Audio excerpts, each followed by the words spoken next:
사모님 말씀에 의하면 목사님 아직 시차가 적응이 안 되셨대요.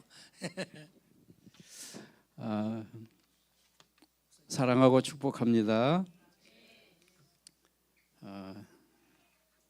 제가 우리 목사님만 보면 그냥 힘이 납니다. 지금 말씀하신 것처럼 제가 작년에 미국을 4번을 다녀왔습니다. 우리 아들이 요르단에서 갑자기 하늘나라에 떠나간 날이 8월 12일이었는데 그날부터 지난 11월까지 왕복 30시간이 더 걸립니다. 비행기 타는 시간만. 3차례를 다녀오니까 몸이 많이 지쳤어요, 사실은. 그리고 뉴욕하고 여기가 시차가 지금 14시간입니다. 그러니까 낮과 밤이 완전히 반대라고 생각하시면 될 것 같아요. 그래서 아직 이제 시차도 적응이 되지 않은 상태지만 우리 학교에서는 제가 우리 이 관리자들을 참 이렇게 중요하다고 생각하기 때문에 모임을 갖자고 해가지고 모임을 나누다가 목사님이 갑자기 오늘 와서 그 말씀을 좀 전해주시면 좋겠다고 하셔서 이렇게 오게 됐습니다. 제가 원치 않게 사실은 지난번에 미국에 아마 조금 장기간 한 47일 정도 있었거든요. 그러니까 집이 아니니까 조금 힘들고 그랬는데 많은 분들이 기도해 주신다는 이러한 생각을 가지고 있었기 때문에 지금까지 잘 견딘 것 같습니다. 그 중에 우리 석천교회에서 관심을 가지고 우리 이 학교뿐만 아니라 저를 위해서도 이렇게 기도해 주신다는 걸 생각하니까 그게 얼마나 큰 위로가 되고 또 힘이 되는지 모르겠습니다. 너무나 감사하고요. 그러면서 제 삶을 이렇게 돌아보면서 이 말씀을 준비를 했거든요. 제가 한국에 돌아온 지 지금 25년이 이제 넘어가는 중인데 한국에 와가지고 우리 가족들의 휠체어를 제가 6분을 밀다가 하늘나라로 보내드렸어요. 어떤 분은 몇 달, 어떤 분은 몇 년씩 이렇게 휠체어를 밀어드리고 그분들을 한 분씩 한 분씩 하늘나라로 보내드리고 나서 그 다음에 이제 가만히 생각하니까 제 차례더라고요. 남아있는 이 동생들이나 조카들이나 보니까는 제가 제일 나이가 그 중에 많으니까 이제 다음엔 내 차례구나 했는데 올 때는 나이 순서대로 오는데요. 갈 때는 순서가 없더라고요. 아직 40도 채 되지 않은 남의 병을 고쳐야 되는 의사의 신분으로 요르단에 갔다가 잠자다가 갑자기 하나님의 부르심을 받고 아들이 세상을 떠났습니다. 이 아들이 외국에 있으면요, 이 아들이 아니라 해외 동포라고 그러더라고요. 근데 그 모습을 보면서 저도 이제 하나님이 얼마 있지 않아 부르실 텐데 기간이 많이 남아 있지 않기 때문에 저한테 오히려 더 하루하루가 순간순간이 더 소중한 순간이라고 생각하고 어떻게 해서든 천하보다 귀한 영혼들이 주님 앞에 돌아올 수 있도록 하나님 앞에 귀한 도구로 더 열심히 쓰임을 받아야 되겠다는 이러한 결단의 시간을 제가 지금 보내고 있습니다. 우리가 함께 봉독한 이 사무엘상 15장 전체적인 내용을 함께 보게 될 텐데요. 그 중에서 특별히 4절부터 12절까지의 내용을 가지고 성공 같은 실패, 또 실패 같은 성공이라는 제목으로 말씀을 잠깐 나누고자 합니다. 인생은요, 누구에게나 단 한 번뿐입니다. 인생을 2번 살고 3번씩 인생을 사는 사람은 없습니다. 그만큼 인생은 소중합니다. 그런데 그 한 번밖에 없는 인생이기 때문에 우리 모두는 성공하기를 원합니다. 저도 돌아보면 20대 때 정말 성공적인 삶을 살기 위해서 애를 많이 쓴 사람 중에 한 명입니다. 직장 생활하면서 학교를 2군데씩 다니면서 위장도 좀 무리가 가게 됐고, 어쨌든 제 딴에는 열심히 살았던 것 같습니다. 그래서 인간적인 생각으로 할 때 제가 20대 중반에 남들이 말하는 결혼 준비를 거의 완벽하게 끝냈습니다. 근데 그때의 모습을 지금 돌아보면 과연 내가 얼마만큼 성공적인 삶을 살았을까 하는 것에 대해서 예라고 분명하게 대답하기가 참 어렵습니다. 그러나 우리 모두에게 똑같은 마음이 있는 건 뭐냐면 성공적인 인생을 살고 싶어 한다는 것입니다. 제 딴에는 정말 열심히 살았죠. 그런데 막상 따지고 보면 자신 있게 성공했다 이렇게 말할 수 있는 인생은 그렇게 많지 않습니다. 안타까운 일입니다. 그런데 더욱 안타까운 것은 남 보기에는 성공한 것 같은데, 그렇게 보이는데 실제로는 실패한 인생도 적지 않다고 하는 사실입니다. 마치 부실하게 공사한 건물과 같습니다. 허울 좋고 번듯해 보이지만 어느 날 갑자기 무너져 버리는 다리와 같아요. 혹은 무너진 백화점과 같은 이러한 실패한 인생이 있는 것입니다. 우리가 지진 때 보는 것처럼 겉보기에는 번드르르한데 어느 한 순간에 와르르 무너져 버리는 인생이 허다하다는 것입니다. 오늘 본문에 등장하는 이스라엘의 초대 왕 사울 왕의 모습이 바로 그랬습니다. 그의 인생은 크게 성공한 것 같습니다. 본래 그는 어떤 사람입니까? 사무엘상 9장 21절에서 본인이 고백한 것처럼 그는 이스라엘 지파 중에서 가장 작은 베냐민 지파 중에서도 미약한 가정에서 태어났습니다. 그런데 이스라엘의 첫 번째 왕이 된 겁니다. 왕이 된 후에는요, 이스라엘을 그렇게도 괴롭히던 블레셋 족속을 막아냄으로써 백성들의 지지도 받고 명성도 얻게 되었습니다. 이 정도면 성공한 인생으로 보여지지 않겠어요? 본문에서는 아말렉 족속과의 전쟁에서도 큰 승리를 거둡니다. 정말 성공한 그러한 인생의 모습일 수 있습니다. 그런데 성경은요, 그의 인생에 대해서 말하기를 분명 실패한 것으로 규정하고 있습니다. 정말 슬픈 일이죠. 애초부터 실패한 인생이라고 하면 그렇거니 할 텐데 한참 잘 나가고 성공한 줄 알았는데 어느 한순간에 와장창 무너져 버렸으니까 얼마나 안타까운 일입니까? 사랑하는 성도 여러분, 여러분과 저의 인생은 어떻습니까? 지금 어렵고 힘들다고 하는 것만 가지고 스스로 실패했다고 예단하거나 실망하지 마시기 바랍니다. 하나님 앞에서 남은 생애 가운데 얼마든지 우리는 성공할 수 있습니다. 어떻게 이 겉보기로는 실패한 것 같지만 하나님께서 성공으로 인정하고 계신지도 모릅니다. 문제는 어줍지 않게 성공했다고 예단하는 것이 문제가 될 수 있습니다.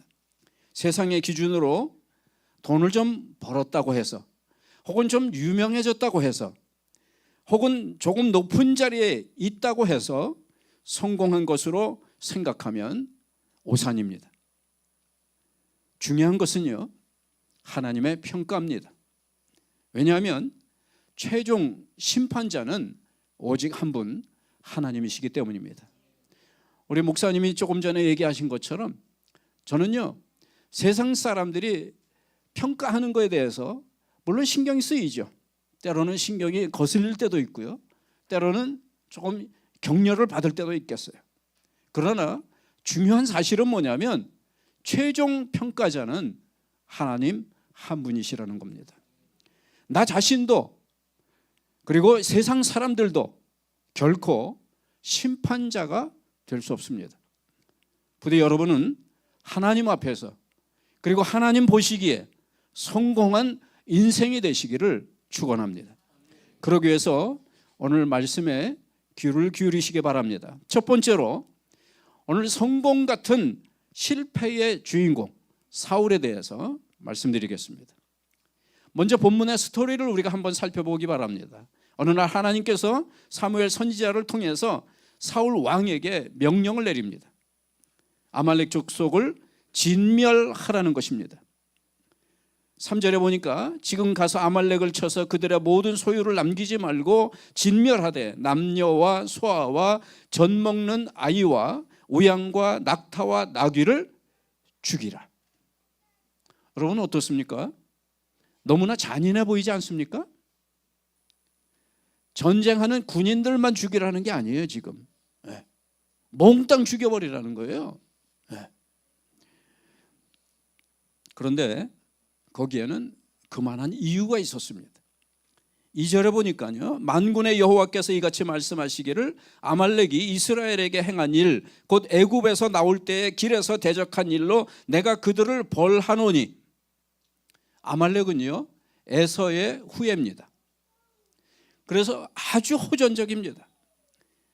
그 이름부터 호전적인 사람들이란 뜻을 가지고 있는 이름입니다. 그들은 이스라엘이 출애굽해서 가나안 땅으로 향해 갈 때에 진로를 방해했습니다. 그리고 야비하게도 뒤에서 공격을 했습니다. 물론 하나님의 은혜로 승리했지만 아주 괘씸한 일이었습니다. 하나님의 백성을 그들이 뒤에서 치려고 했던 겁니다.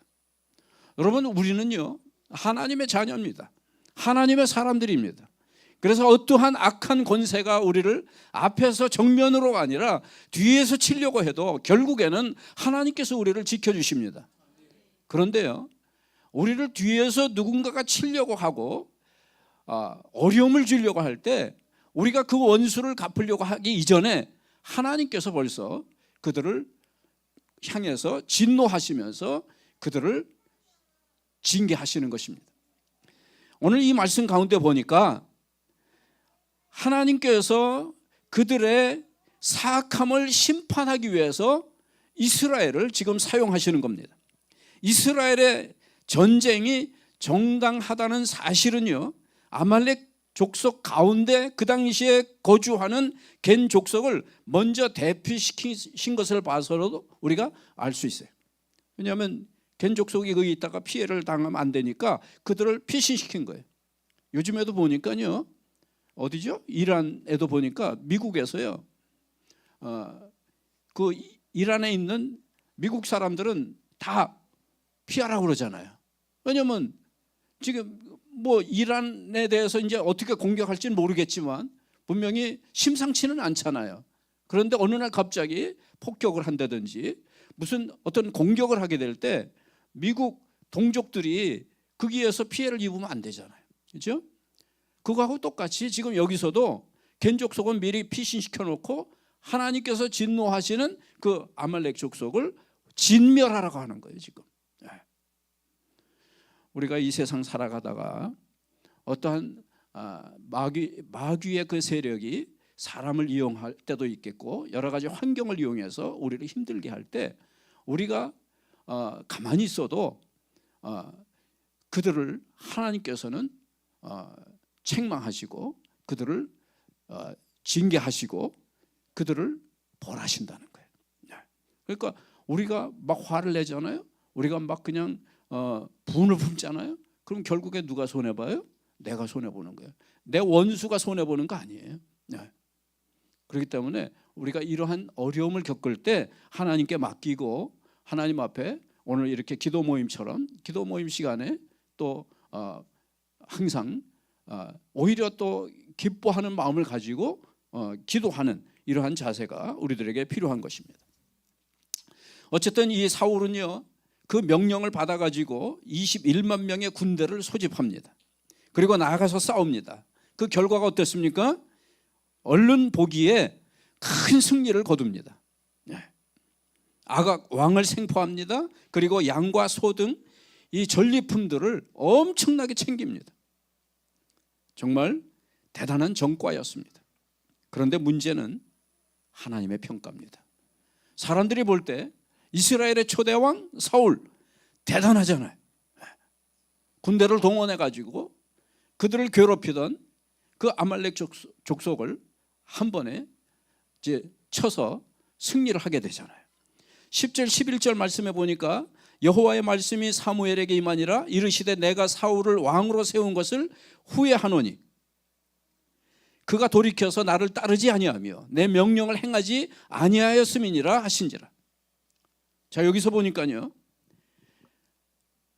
나를 따르지 않았다 그랬어요. 또 내 명령을 행하지 않았다고 그랬어요. 그래서 하나님이 어떻게 하셨다고요? 후회하셨다 그랬어요. 여러분, 여기서 후회한다는 건요, 인간이 우리들이 후회하는 거하고는 다른 거예요. 아마 우리들이 후회하는 거하고 동일하다고 하면 이거는요, 하나님이 잘 몰라서 실수로 사울을 세웠다는 이야기가 되는 거 아니에요. 그렇죠? 근데 하나님은 잘 모르는 분이 아니잖아요. 전지하신 모든 것을 아시는 분이기 때문에 우리가 후회하는 그런 후회를 하시는 게 아니에요. 여기서 후회하셨다는 말씀은요, 무슨 의미냐면 한탄하셨다는 거예요. 슬퍼하셨다는 거예요. 영어 성경을 봐도 그렇게 번역이 되어 있습니다. NIV 보게 되면 I am grieved that 23절에 더욱 강력하게 이렇게 말씀하고 있습니다. 왕이 여호와의 말씀을 버렸으므로 여호와께서도 왕을 버려 왕이 되지 못하게 하셨느라. 또 35절에 보면 사무엘이 실망해서 다시는 사울을 생전에 보지 않았다고 말씀하고 있습니다.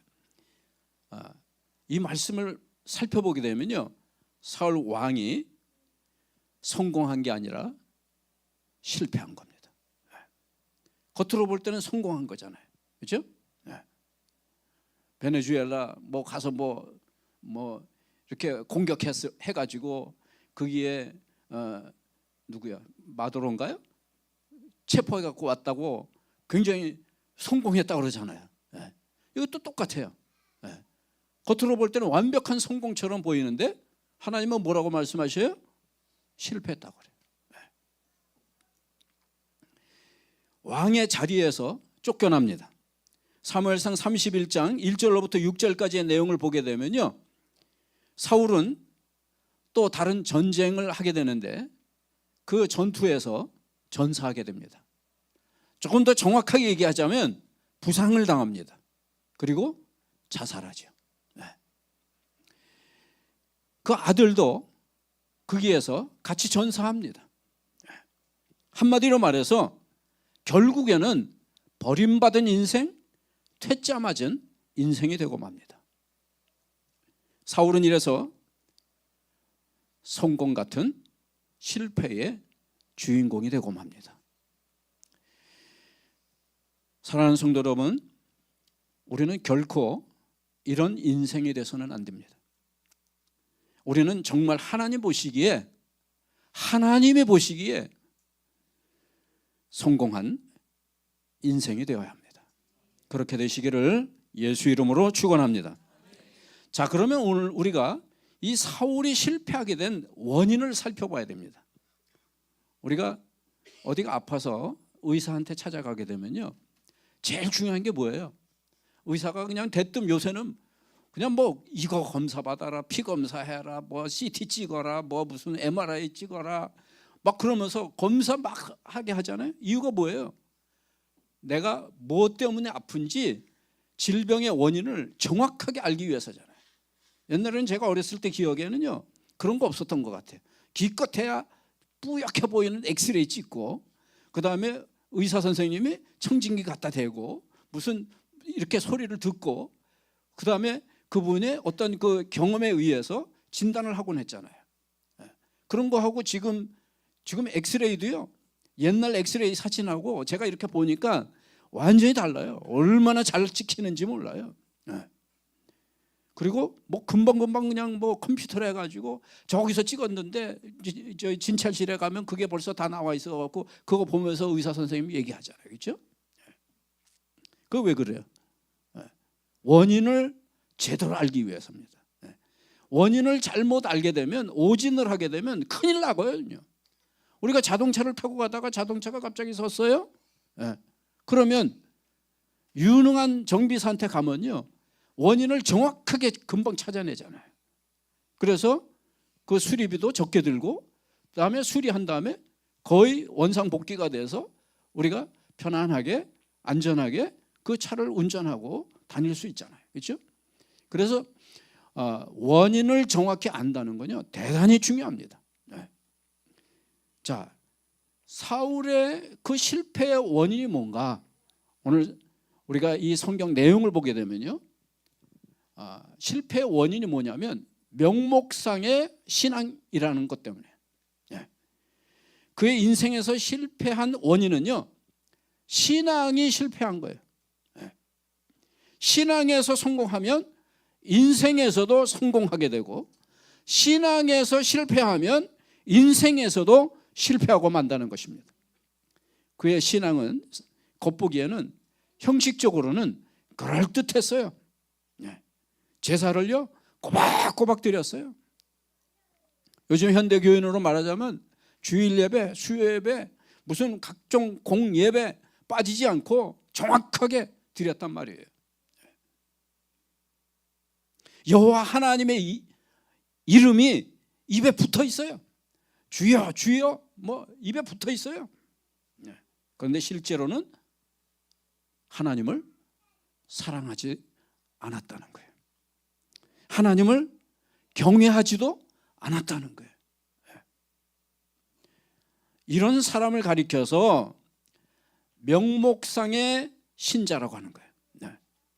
노미널 크리스천, 명목상으로 신앙인이라고 말하는 거예요. 처치 멤버 혹은 교인이지 거듭난 그리스도인이라고 말하기가 어려운 거죠. 사울은 이처럼 겉모습은 있지만 알맹이가 빠진 헛된 신앙인이었어요. 자, 이러한 명목상의 신앙은 어떤 걸 얘기하는 거예요? 첫 번째로 구원이 빠진 신앙이에요. 구원이라고 하는 게 알맹이잖아요, 그렇죠? 이 알맹이가 빠진 신앙, 구원이 빠진 신앙, 입술로는 주여 주여 했습니다. 그런데 참 신앙은 없는 거예요. 그 증거는요, 그에게 참된 순종의 행위가 없다는 거예요. 순종이 제사보다 낫고 듣는 것이 순양의 기름보다 낫다고 오늘 사무엘상 15장에 보게 되면요 22절 23절에 그렇게 나와 있거든요. 그런 신앙으로 과연 구원 받을 수 있을까요? 구원이 빠진 신앙은요 구원을 받을 수가 없겠죠. 구원이 빠졌는데 어떻게 구원을 받아요? 그렇죠? 불가능합니다. 예수님이 말씀하셨어요. 마태복음 7장 21절에 보면 나더러 주여 주여 하는 자마다 다 천국에 들어갈 것이 아니요 다만 하늘에 계신 내 아버지의 뜻대로 행하는 자라야 들어간다 그랬어요. 믿음으로 구원받는 게 사실이지만 그 믿음이 참된 것이라면 당연히 합당한 행위가 있어야 된다는 거예요. 이것을 가리켜 신행일치라고 말합니다. 디도서 1장 16절에 보면 신앙의 행위가 불일치하는 것에 대해서 경고합니다. 그들이 하나님을 시인하나 행위로는 부인하니 가증한 자요 복종하지 아니하는 자요 모든 선한 일을 버리는 자니라. 요한계시록 3장 1절에 보니까 소아시아 교회 중에 4대 교회에 주님이 하신 말씀이 나옵니다. 내가 네 행위를 아노니 내가 살았다 하는 이름은 가졌으나 죽은 자로다. 만일 이렇게 되어서 구원 받지 못하게 되면 그런 신앙생활이 무슨 의미가 있겠습니까? 그리고 이 세상 사는 동안 소유한 재산이라든지 혹은 명예라든지 권세 또 쾌락, 이러한 것이 과연 무슨 소용이 있겠습니까? 부귀 영화는 풀의 꽃과 같이 사라진다고 성경은 말씀하고 있습니다. 베드로전서 1장 24절에 보니까 그러므로 모든 육체는 풀과 같고 그 모든 영광은 풀의 꽃과 같으니 풀은 마르고 꽃은 떨어진다고 했어요. 예수님은 심지어 뭐라고 말씀하십니까? 마태복음 16장 26절에 보니까 사람이 만일 온 천하를 얻고도 제 목숨을 잃으면 무엇이 유익하리요? 사람이 무엇을 주고 제 목숨과 바꾸겠느냐? 그러므로 구원의 신앙을 체크하는 것은 대단히 중요합니다. 나 자신은 물론이고 내 자녀들 그리고 주변 사람들의 신앙을 점검해 봐야 합니다. 특히 임종이 가까우면 가족들끼리 혹은 교육자를 모셔서 체크해야 합니다. 언제 우리가 이 세상을 떠날지는 아무도 모릅니다. 2차 대전의 영웅이고 미국의 34대 대통령인 아이젠하워의 이야기입니다. 그가 임종이 임박하게 되자 소문을 들은 지인들이 찾아갑니다. 우리가 잘 알고 있는 빌리 그레이엄 목사님도 병원에 가서 그를 면회합니다. 좋은 신앙인으로 알고 있었기 때문에 구원의 확신은 당연히 있겠거니 하고 그저 일반적인 이야기만 나누고 돌아서서 나오는데 아이젠하워가 뒤에서 부릅니다. 빌리, 나 솔직히 하나님을 만날 자신이 없어. 도와주시오. 제발. 그 말을 듣고 빌리 그레이엄 목사는 복음을 제시합니다. 당신의 업적은 아무 필요가 없어. 회개하고 예수님을 구주로 영접하시오. 우리가 이 회개라는 말을 들으면요 조금 불편할 수도 있어요. 그런데요 회개처럼요 큰 축복이 이 세상에 없는 것 같아요. 저는 제가 정말 어려울 때 힘들 때 오산리 금식기도원 가서 한 달씩 있었던 적이 있습니다. 그런데 어느 날 예배를 드리는데요 요한복음 3장 16절 우리가 너무나 잘 아는 말씀이죠.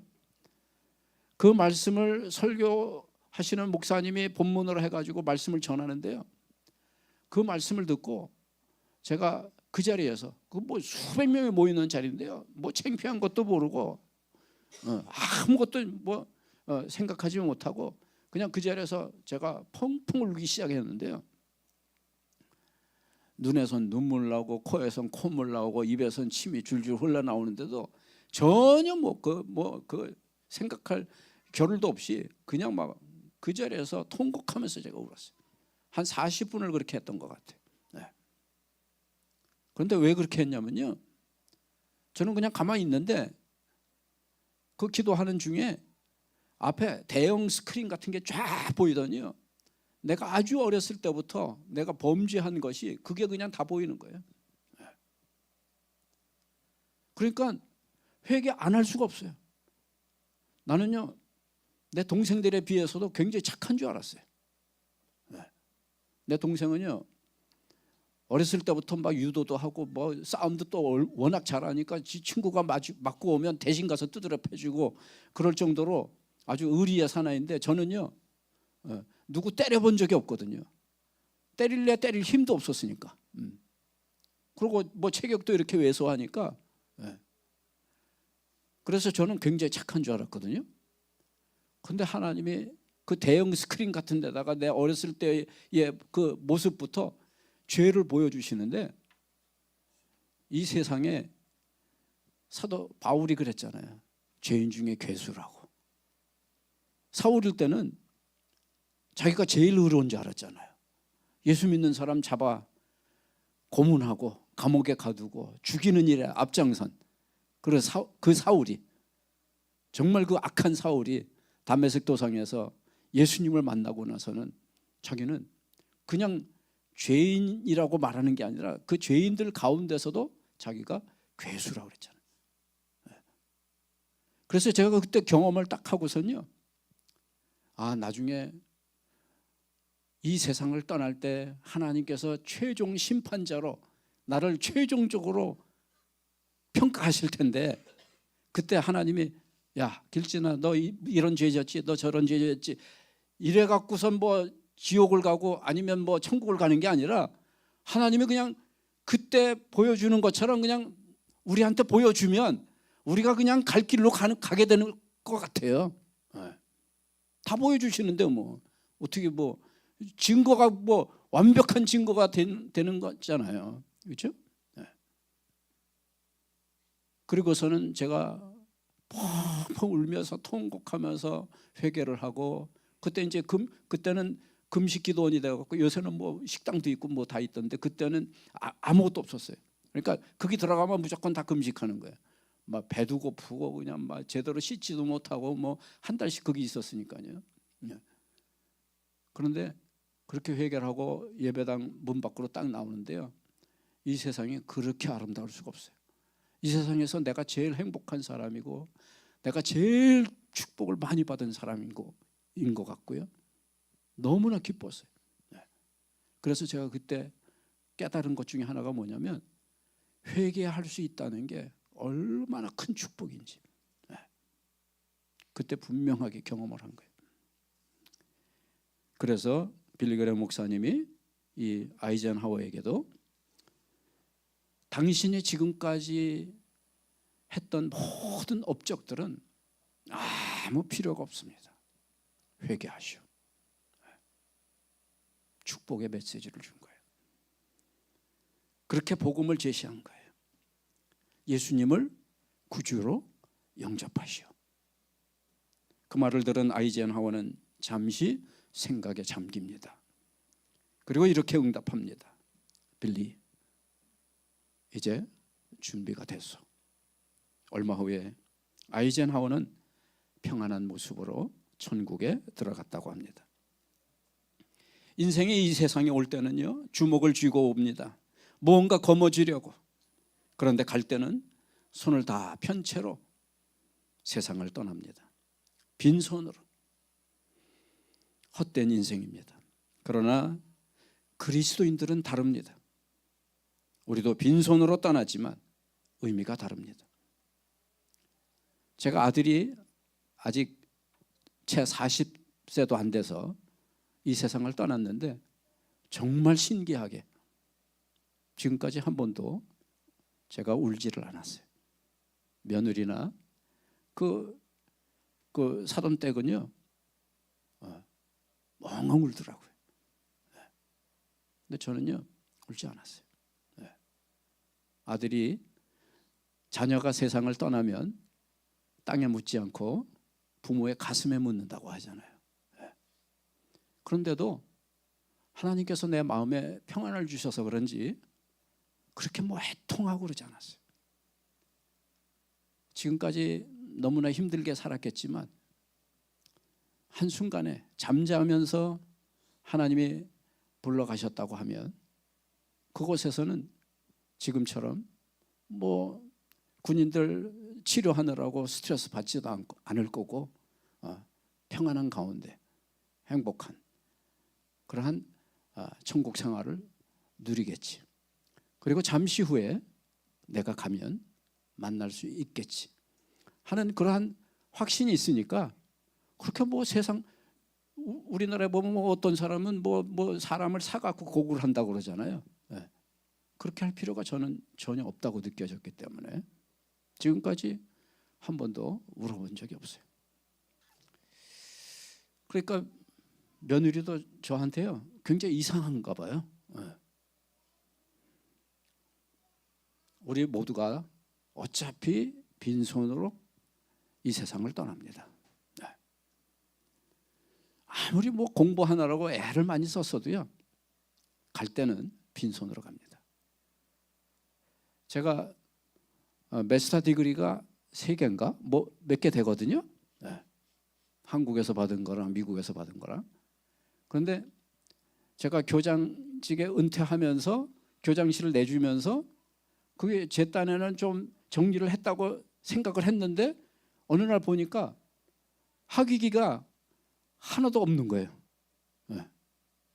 그래서 나중에 가만히 생각하니까 제가 교장실에 있을 때 거기에다가 한 군데다가 다 모아놓은 거를 그걸 챙기질 않아가지고 제 딴에는 챙긴 줄 알았는데 챙기질 않아가지고 우리 직원들이 다 그냥 갖다 버렸나 봐요. 네. 아까 말씀드린 제가 20대 같으면 정말 억울했을 거예요. 그게 보통 애를 써갖고 받은 저기 학위가 아니잖아요. 네. 한국에서도 그랬고 미국에서도 그랬고. 근데 하나도 뭐 아쉽지가 않더라고요. 네. 왜냐면 이제 뭐 그거 쓸 때도 별로 없을 것 같아서. 네. 어차피 이 세상 떠날 때 그거는 그냥 종이 쪽지에 불과한 거예요. 네. 세상은 다 헛된 겁니다. 나는 아무것도 아닙니다. 주님, 빈손 들고 가니 나를 받아주소서. 이런 뜻입니다. 예. 여러분, 그렇습니다. 이 세상에서요, 억만금을 벌고 출세하는 것보다 죄와 사망, 지옥의 형벌에서 구원받는 것이 이 세상에서 제일 큰 성공입니다. 저와 여러분은 예수 믿고 구원받아서 성공의 인생을 이루시기를 축복합니다. 또 알맹이가 빠진 그러한 헛된 신앙이 뭐냐면요, 감사가 빠진 신앙이에요. 구원이 빠진 신앙, 이거 병목상의 신앙이에요. 알맹이에 빠진 거예요. 두 번째로는 감사가 빠진 신앙이에요. 저는요, 참 희한한 게 아까 말씀드린 것처럼 아들을 40도 채 안 돼가지고 떠나 보냈지만 울지도 않았지만요, 그 순간부터 이상하게 나도 모르는 사이에 범사에 감사하라는 말씀이 내 입술에 그냥 달린 것 같아요. 네. 이래도 감사하고 저래도 감사하고, 오늘도 우리 장로님이 너무나 맛있는 거 사주셔서 그것도 감사하고, 네. 다 은퇴해갖고 이제는 뭐 어디 가서 설교할 그러한 기회도 별로 없는데 오늘 여기서 또 말씀 전해달라고 해서 그것도 감사하고, 저를 위해서 기도해 주시는 분들이 여기저기, 제가 이 컴퓨터 무료 컴퓨터 교육을, 외국인들 컴퓨터 교육할 때 와서 교육받은 그러한 분들이 한 2,000명이 넘어요. 외국인들이. 그다음에 35개국 사람을 가르쳤거든요. 이 35개국 사람들이 전 세계에서, 그다음에 제가 선교사님들을 많이 친구가 많아요. 전 세계에서 선교사님들이, 목사님들이 저를 위해서 기도하고 있다는 걸 생각하니까요, 아, 그래서 내가 이렇게 힘든 일을 겪어도 잘 극복하는구나, 이 생각이 그냥 저절로 나니까 그것도 감사한 거예요. 네. 어떤 분들은요, 제가 이런 어려움을 당하니까요, 저한테 연락도 못하는 분이 있어요. 정 목사 너무 힘들어할 것 같아가지고 무슨 말을 해야 될지 모르는 거예요. 근데 그런 분들도요, 저하고 대화를 안 하고 통화를 안 하고 저하고 하다못해 뭐 카톡이나 이메일을 주고받지 않아도요, 제가 알거든요. 저를 위해서 얼마나 기도하고 있는지를 알거든요. 그러니까 너무 감사한 거예요. 네.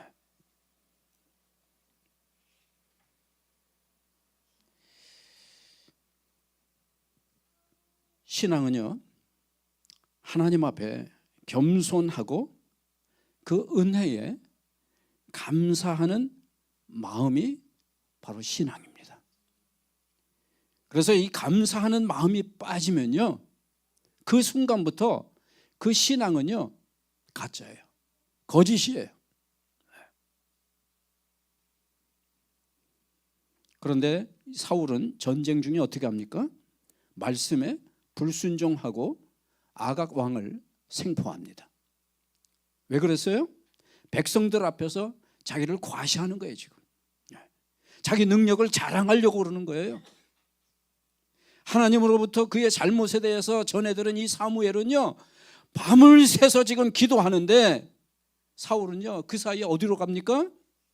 12절에 보니까 사무엘이 사울을 만나려고 아침에 일찍 일어났더니 어떤 사람이 사무엘에게 말하여 이르되 사울이 갈멜에 이르러 자기를 위하여 기념비를 세우고 발길을 돌려 길갈로 내려갔다 하는지라.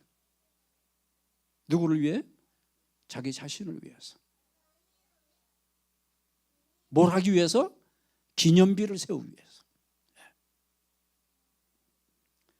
하나님의 은혜로 승리했는데도 불구하고 하나님 앞에 감사제를 드려야 마땅하지만 그는 오히려 자기의 이름을 내기 위한 기념비를 세웁니다. 여러분, 하나님께서 제일 싫어하시는 게 뭔지 아세요? 하나님의 영광을, 하나님께로 돌아가야 할, 올려드려야 할 영광을 도둑질하는 거예요. 제가 목사니까요, 목사님들 가운데도 실패하는 목사님들이 왜 그래요?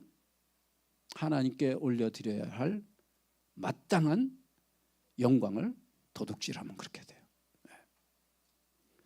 우리가 사업을 할 때도 마찬가지고요, 정말 가정을 아름답게 이렇게 아름다운 가정으로 이렇게 유지해 나가는 것도 그렇고요, 이 세상의 모든 복된 건요 하나님께로부터 온 거예요. 하나님의 은혜예요. 선물이에요. 그렇기 때문에 나에게 그 선물을 주신 분이 누군지를 우리가 확실히 알고 그분 앞에 감사하지 않으면 그때부터 빈 껍데기 신앙이에요. 네. 우리는 항상 하나님 앞에 겸손해야 됩니다. 감사해야 됩니다. 그것은 신앙의 기본입니다. 괜히 스스로 거물인 척하면요 고물되고 말아요. 사도 바울을 보세요. 그의 이름부터 사울에서 바울로 바뀝니다. 사울 왕을 얘기하는 게 아니에요. 지금 사도 바울 얘기하는 거예요. 이 사울이 큰 자라는 뜻이고요, 바울은 작은 자라는 뜻이에요. 고린도전서 15장 10절에 나오는 이 바울의 고백을 한번 보세요. 그러나 내가 나 된 것은 하나님의 은혜로 된 것이니 내게 주신 그의 은혜가 헛되지 아니하여 내가 모든 사도보다 더 많이 수고하였으나 내가 한 것이 아니요 오직 나와 함께 하신 하나님의 은혜로라. 디모데전서 1장 15절에 보니까요, mit보다 모든 사람이 받을 만한 이 말이여 그리스도 예수께서 죄인을 구원하시려고 세상에 임하셨다 하였도다. 죄인 중에 내가 괴순이라. 의기양양하고 살기 등등했던 사울이 다메섹 도상에서 예수 그리스도를 만나고 경험하자마자 그의 고백이 이렇게 완전히 달라졌어요.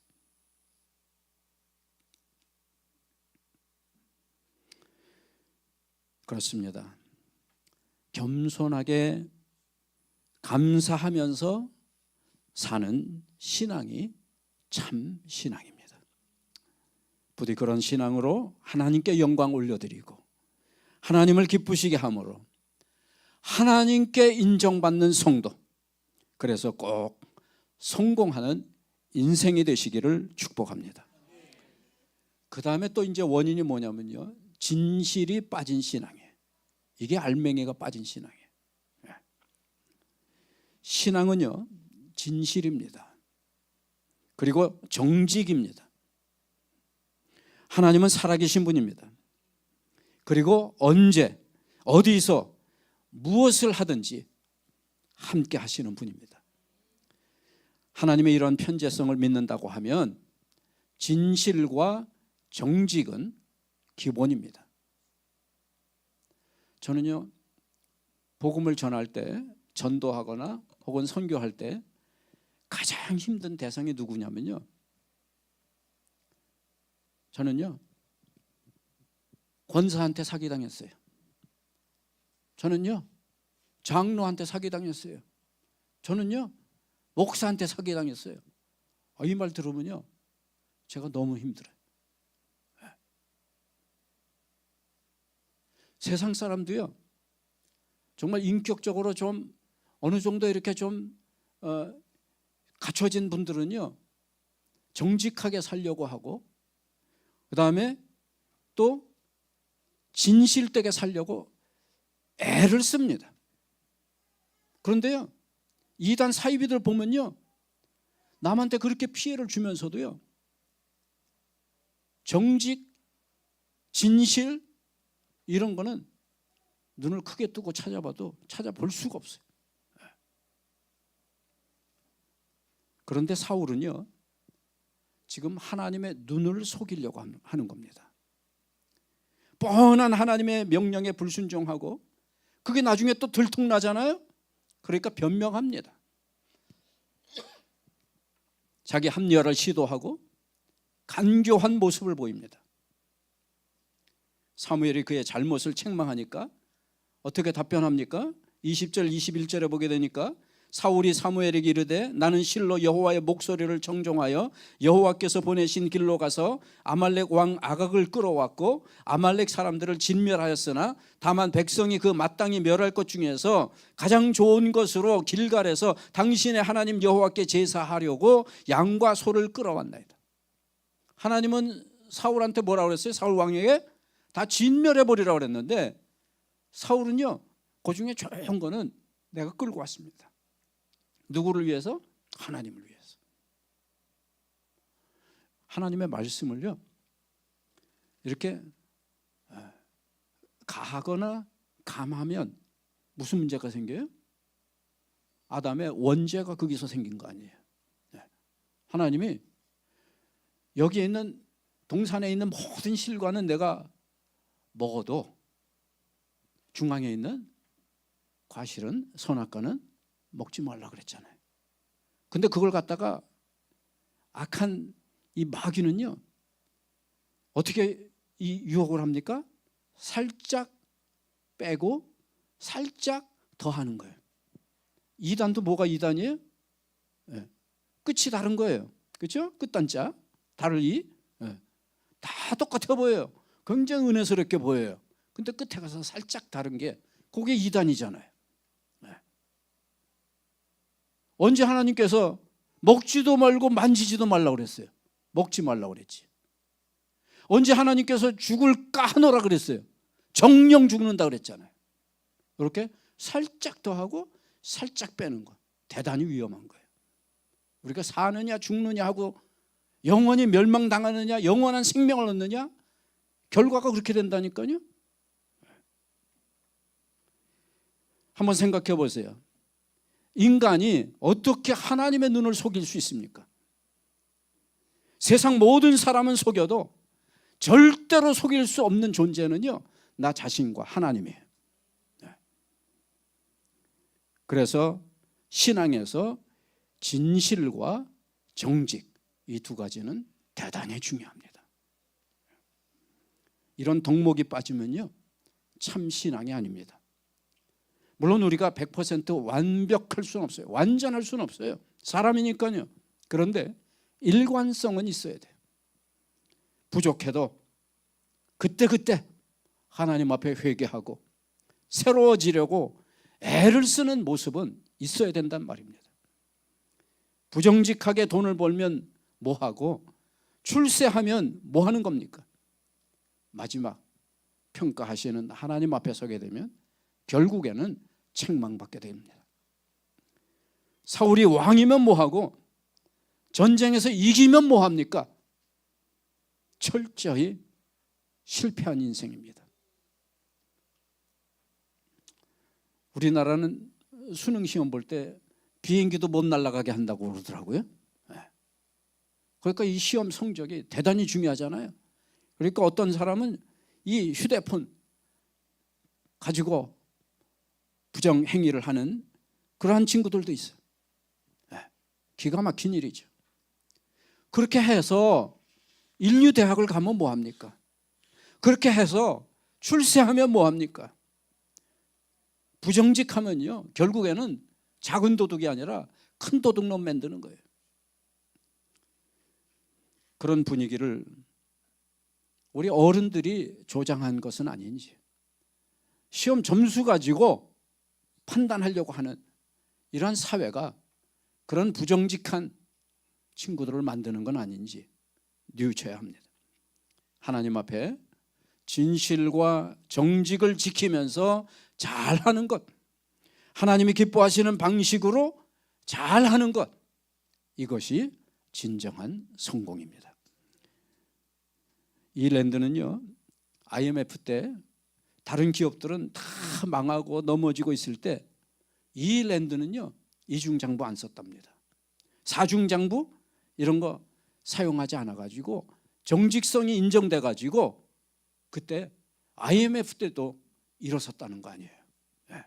평소에 정직하게 진실되게 살아가면 남들은 다 실패해도 하나님께서 우리들을 우뚝 세워주실 줄 믿습니다.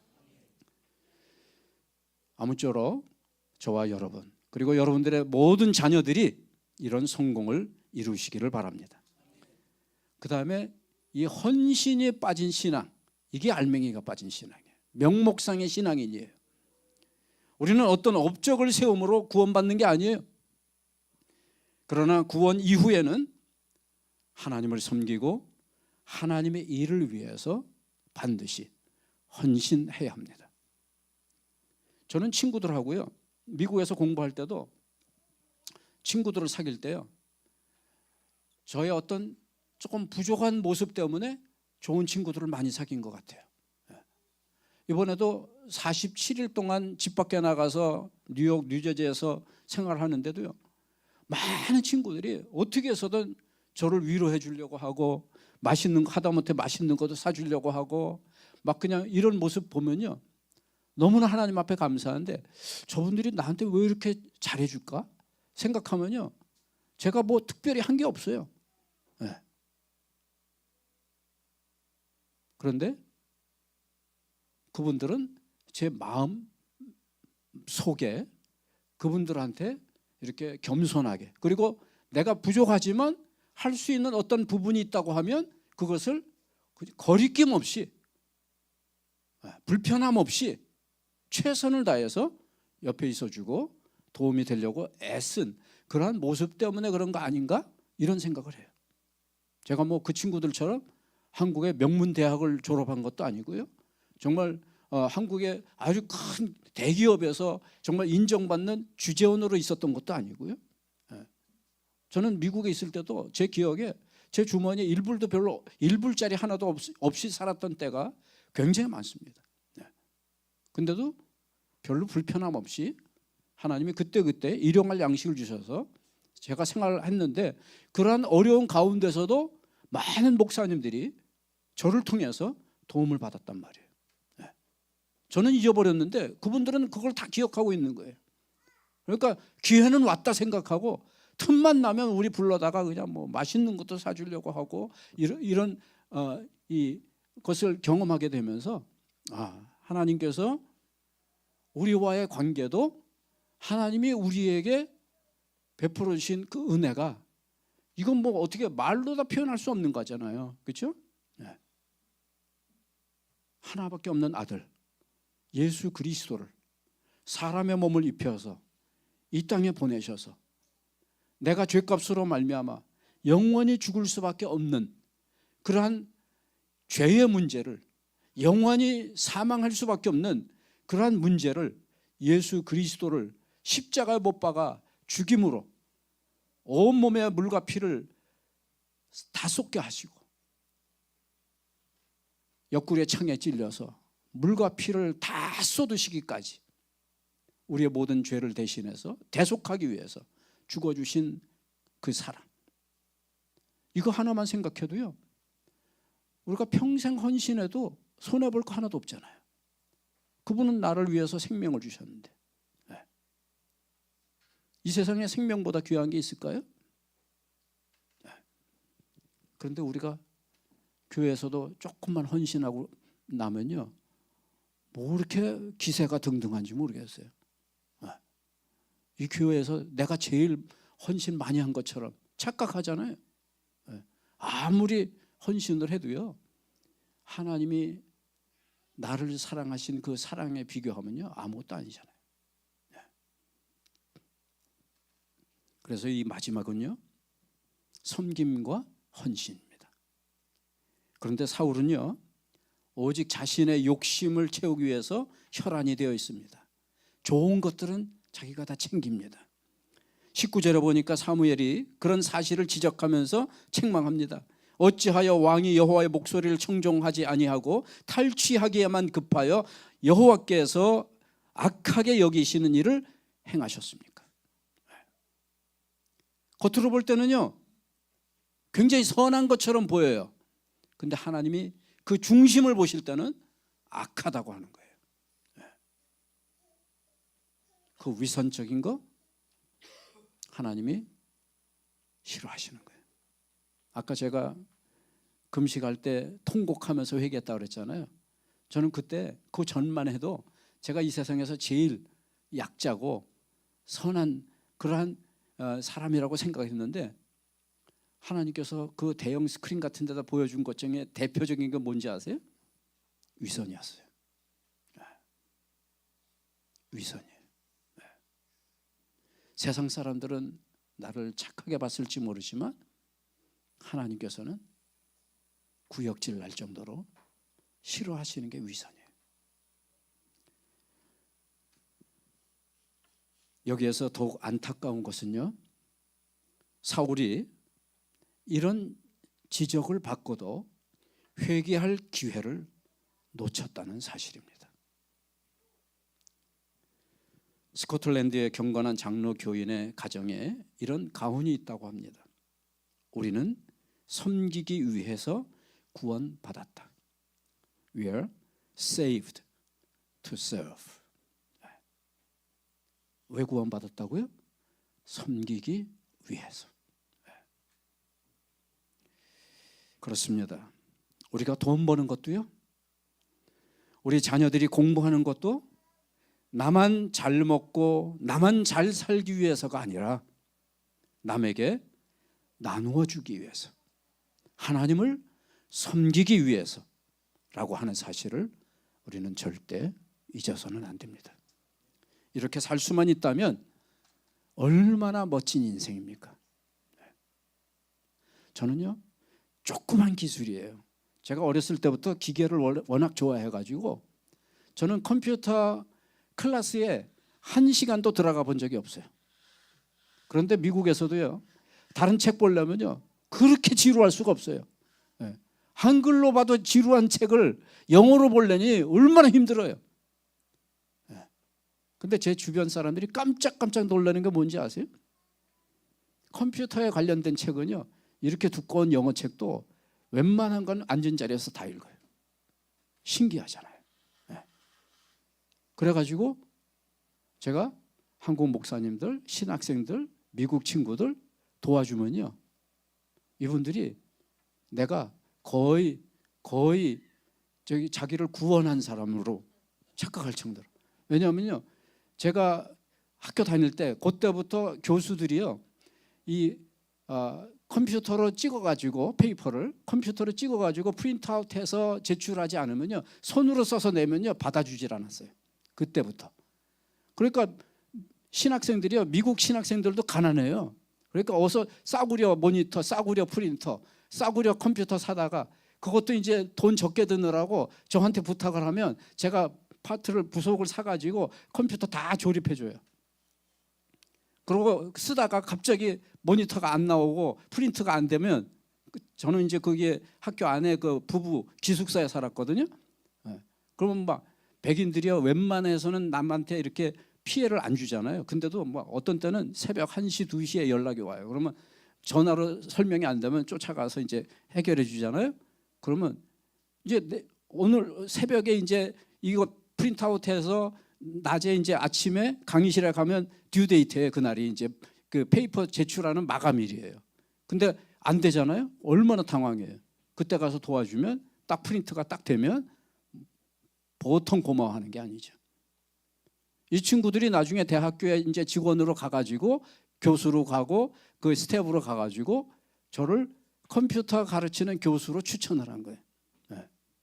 제가 뭐 컴퓨터 사이언스 전공해가지고 박사학위 받아갖고 미국 한 140년 50년 된 대학교에서 미국 백인 대학생들한테 컴퓨터 가르친 게 아니고요.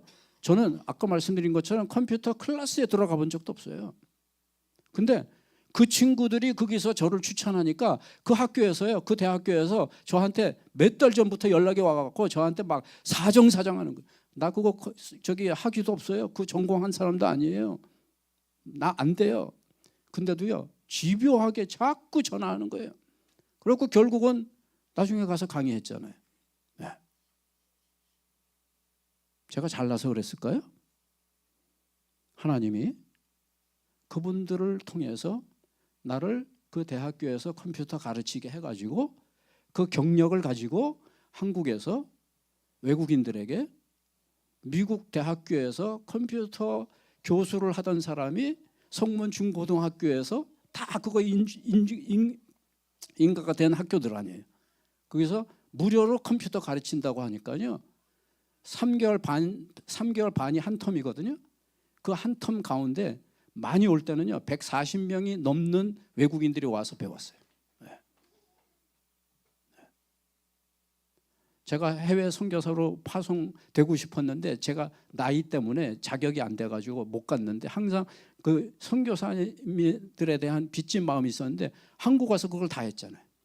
제가 해외 선교사로 파송 나가면 아무리 많이 가도 아마 5나라 이상 가기 힘들걸요. 근데 여기서는요 35개국에서 온 외국인들에게 무료 컴퓨터 교육을 시키면서 그냥 선생님 대접받으면서 어떤 친구들은 저보고 아버지라고 그랬어요. 네. 그렇게 대접받으면서 네.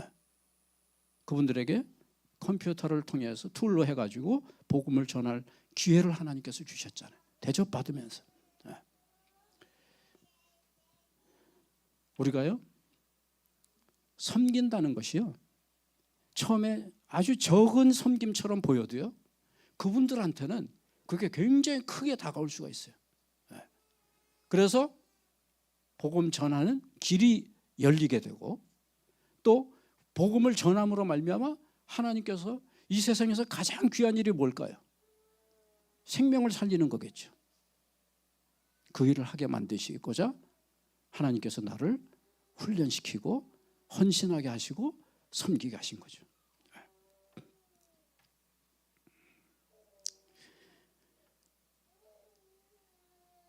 이렇게 살 수가 있다고 하면 이게 바로 멋진 인생이라고 믿습니다.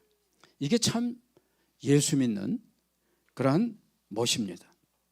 저와 여러분 모두가 다 이런 멋진 인생이 되기를 축원합니다. 자, 성공 같은 실패. 이걸 조금 길게 얘기했는데요. 아까 말씀드린 것처럼 원인을 알아야 되기 때문에. 근데 이제 실패 같은 성공 짧게 해드리겠습니다. 실패 같지만 성공. 이건 뭘 얘기하냐면요. 그리스도를 위한 고난입니다. 세상 사람들이 볼 때 실패 같아 보이죠. 그렇죠? 욥이 하루아침에 자식들 몽땅 잃어버렸단 말이에요. 이게 세상 사람들이 볼 때 실패잖아요. 친구들도 와서 막 뭐라 그래요. 와이프도 배우자도 너가 그래도 하나님 믿을래? 그러면서 떠나버려요. 이게 세상적으로 볼 때 완전 실패이기 때문에 그렇잖아요. 하나님은 참 신앙을 가지고 그분의 뜻대로 살아가는 사람을 기뻐하시고 축복하십니다. 마태복음 6장 33절에 보면 그런즉 너희는 먼저 그의 나라와 그의 의를 구하라. 그리하면 요 전에가 중요한 거예요. 먼저 그의 나라와 그의 의를 구하라. 그리하면 이 모든 것을 너에게 더하시리라. 기복신앙이 뭔가요? 그리하면 그 전에 아무것도 안 하고 무조건 이 모든 것을 너에게 더하시리라. 우리 하나님은요 모든 것을 우리에게 주시길 원하시는 분이에요. 아픈 사람은요 하나님 나 이 암에서 고침받게 해주세요. 하나님이 그것만 원하실까요? 모든 것을 주시길 원하셔요. 암에서도 물론 치료하시지만 그 다음에 물질적인 문제, 정신적인 문제, 영적인 문제, 환경의 모든 문제들을 하나님께서는 여러분과 함께 하면서 해결해 주기를 원하시는 하나님이신 줄 믿습니다. 그런데 뭐예요? 그런즉 너희는 먼저 해야 될 일을 먼저 하라는 거예요. 우선순위라는 게 있어요. 이 우선순위가 굉장히 중요해요. 제가 나름대로 지금 옷을 잘 입었잖아요. 똑같은 옷을 가지고요, 만약에 제가 양복을 속에다 입고 안에 있는 이 러닝 셔츠를 밖에다 입으면 어떨까요? 보기가 괜찮을까요? 우스꽝스럽겠죠. 우리가 세상 사람들이 볼 때도 우스꽝스러운 삶을 살지 않으려면요, 우선순위가 중요해요. 순서가 중요해요. 너희는 먼저 하나님의 나라와 하나님의 의를 구하라. 그리하면 이 모든 것을 너에게 더하시리라. 정말 이 말씀대로 세상의 기준으로 봐도 잘 되는 성도들이 얼마나 많은지 모릅니다. 그런데 때로는 참 신앙을 가지고 누구 못지않게 바르게 살아가는 사람들 중에 이 세상의 기준으로 보면 실패한 사람들이 적지 않다는 사실입니다. 예수 믿고 오히려 어려움을 당하고 예수 믿고 오히려 고생만 하다가 인생을 마치는 자들이 있어요. 그런데 이런 경우도 올바른 신앙으로 산다고 하면 역시 성공한 인생인 줄 믿습니다. 예를 들어서 스데반 집사 같은 분이 그런 분입니다. 그는 예수 그리스도를 증거하다가 돌에 맞아서 온몸에 피투성이가 되어서 죽습니다. 저는요, 우리나라가 아마 전 세계에서 거의 유일하게 원조 받던 나라가 이제는 원조하는 나라가 됐잖아요. 왜 이렇게 됐을까요? 제가 목사기 때문에만 그렇게 생각하는 건 아닌 것 같아요. 하나님의 은혜가 아니겠어요? 그 다음에 선교사님들이 우리나라에 와서 복음 한번 제대로 전하지도 못하고 교회 건축도 제대로 해보지도 못한 채 참수당하기도 하고 순교한, 피를 뿌린 그 생명의 대가인 줄 믿습니다. 젊은 나이에 유럽에서 혹은 미국에서 정말 앞날이 청청한, 정말 유망한 그러한 젊은이가 우리 조선이 어디 있는지도 사람들이 제대로 알지 못하는 그때에 이 조선 땅에 와서 복음을 전하는, 예수님의 사랑을 선포한 그러한 순교 때문에 우리나라가 오늘날의 대한민국이 된 줄 믿습니다. 그런데 그 당시에 그 선교사님들의 모습을 우리가 생각한다면 세상 사람들이 볼 땐 분명히 실패한 것 같은 인생으로 보였을지 모릅니다. 우리가 하다못해 선교사로 가면요, 우리 한국 선교사님들 같잖아요. 저는요 교회를 100개를 건축했습니다. 외국에는요 돈 별로 안 들어요. 교회 하나 질 때. 여기 석천교회 건물처럼 이렇게 비싸지도 않아요. 그러니까 막 100개 졌다고 그러고 뭐 몇십 개 졌다고 그러고 그러거든요. 근데 이 선교사님들은요, 우리나라에 온 선교사님들은요, 우리 조선 땅에 발도 붙이기도 전에 죽은 순교한 그런 선교사님들도 있어요.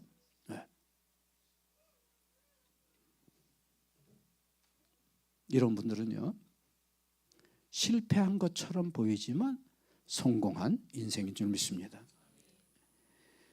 성공과 성경과 역사는 무엇을 증거하고 있습니까? 스데반이 순교당할 때 하나님 보좌 우편에 앉아 계시던 예수님이 벌떡 일어섰습니다.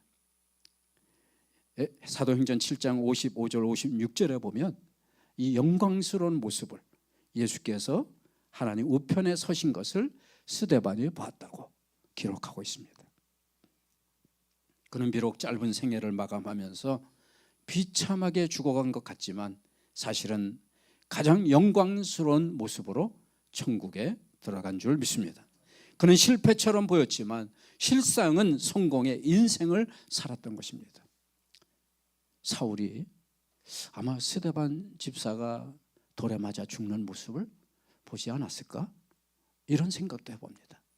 그때 이 사울은 이미 스데반의 순교의 모습을 보면서 혹은 이야기를 들으면서 엄청난 도전을 받았을 것입니다. 그래서 바울이 되었고 하나님께서 그 바울을 위대한 하나님의 일꾼으로 사용하셨던 것인 줄 믿습니다. 그는 실패처럼 보였지만 실상은 성공한 인생을 살았던 것입니다. 존 위클리프의 이야기입니다. 그는 영국 종교개혁의 선구자로 영어 성경을 최초로 번역한 분입니다. 오늘의 관점에서 보게 되면 그는 추앙받아서 마땅한 분입니다. 그런데 그의 살아생전에는 아니 죽은 다음에도 사후에도 이단으로 오해를 받고 순교한 사람입니다. 그가 번역한 영어 성경의 속표지에 이런 말이 기록되어져 있습니다. 이 성경이 번역되었으므로 앞으로 국민을 위한 정부가 가능해질 것이다. 수백 년 후에 이 글을 링컨 대통령이 게티즈버그 연설에 인용합니다. 그는 실패한 것 같았지만 사실은 크게 성공한 인생인 것입니다. 물론 우리는 하나님 앞에 성공한 인생인 동시에 이 세상의 기준으로도 성공 같은 성공의 인생이 되기를 소원합니다. 저도 그렇습니다. 그러나 혹시 이 세상의 기준으로 볼 때 혹시라도 실패했더라도 적어도 하나님 앞에서는 성공한 실패 같은 성공의 인생이 되어야 할 줄 믿습니다. 사랑하는 성도 여러분, 지금까지 오늘 이 순간까지 과연 어떠한 인생으로 살아오셨습니까? 한번 잠시 멈추어서 중간 평가를 해보시기 바랍니다. 혹시라도 사울 왕처럼 성공 같은 실패의 인생은 아닐까요?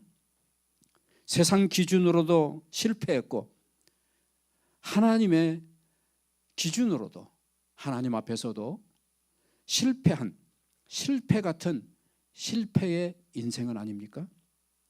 혹시라도 그렇다면 우리는 결코 이대로 인생을 마칠 수는 없습니다. 단 한 번뿐인 인생이기 때문에 결코 그럴 수 없습니다. 우리는 성공 같은 성공의 인생이거나 적어도 실패 같은 성공의 인생을 살다가 천국에 들어가야 할 줄 믿습니다. 모쪼록 남은 생에 꼭 하나님 앞에서 하나님 보시기에 성공한 인생으로 살아가는 저와 여러분이 되시기를 예수 이름으로 축원합니다. 기도하겠습니다. 사랑해 주님 감사합니다. 오늘 사울 왕을 통해서 성공 같은 실패의 주인공의 모습을 봅니다. 우리 가운데 단 한 사람도 이러한 모습이 되지 않도록 주님께서 은혜 베풀어 주옵소서. 우리가 실패의 원인을 스스로 잘 돌아보면서 원인을 알게 하여 주시고 우리 가운데 한 사람도 명목상의 신앙인이 되지 않게 하여 주옵소서.